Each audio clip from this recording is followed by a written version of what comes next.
Yes. Hi, Nick. You have been the builder here for 20 years.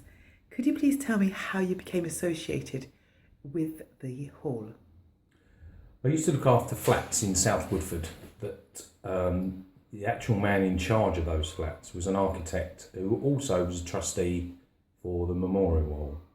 So because he obviously was impressed with my work at the flats, he then invited me to get involved with the hall. So I think the first job was to repaint all the front hall, which was in quite a bad way at the time.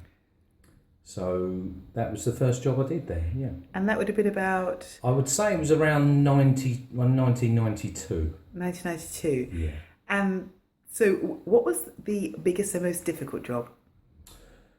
The most difficult sort of complex job would have been the flesh or the spire. That was in 2006.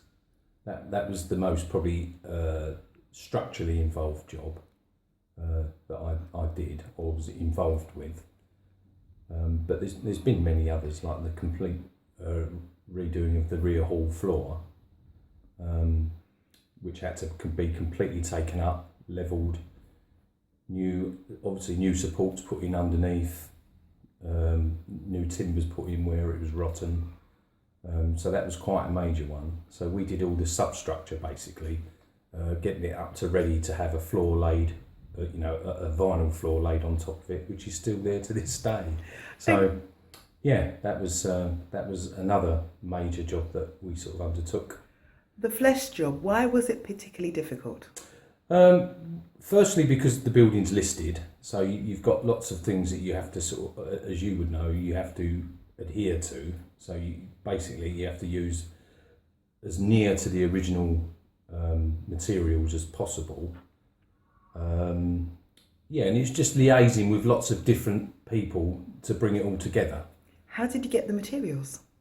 Well, because I was the main contractor, I employed two joiners that actually have got a much better knowledge of that stuff than I have. So they basically liaised with Ian Noble, who was the architect that was running it at the time, and obviously came to an agreement what type of material to use or what type of wood to use, basically, and the sort of design structure, because so much of it had rotted away. It was sort of in some ways difficult to see what the original actually was. And over the years, bearing in mind it was built in 1902, various people had been up to the spire over the years where it had been leaking and just basically done ad hoc repairs, so it was very hard to define what the original actually looked like. So we actually had to, and I believe there's a photo there, scale up a photo of the original building to see exactly how it was, because if you can look, there's balustrades all round the spire. None of those were actually there anymore. They'd all gone, so we didn't exactly know what the design was. Did you put the balustrades back? Oh yeah, exactly. Oh my so gosh. If you look at that photo that's on the wall here, we basically scaled that up, zoomed in on it, scaled it up, and then took a took sort of detailed drawings, or Ian Noble did, of actually what it was like originally. So that was how we sort of went to it, Was that a really interesting job for you? Oh, absolutely. Yeah, it was the most interesting job, because it was reinstating something back to the way it was originally, and that, as nice as the job as the floor was, it was something that no one will ever see, whereas this is quite a showpiece. So it was very, and like I say, it was dealing with various different people along the way, and in fact getting from the beginning, when we very first went up to inspect it, we hired like a cherry picker that actually takes, and so of course I was actually asked to take people up to take various measurements, and so I was really actually on it right from the word go. So is it true that Barbara Slaney went up? Yes, she did. Yeah, she did. Yeah, which is true to Barbara's spirit. She, she couldn't wait to go up. That was the thing. It was, obviously I took Mr. Noble up, like I say, the architect, and I think about 3 or 4 trustees actually went up there.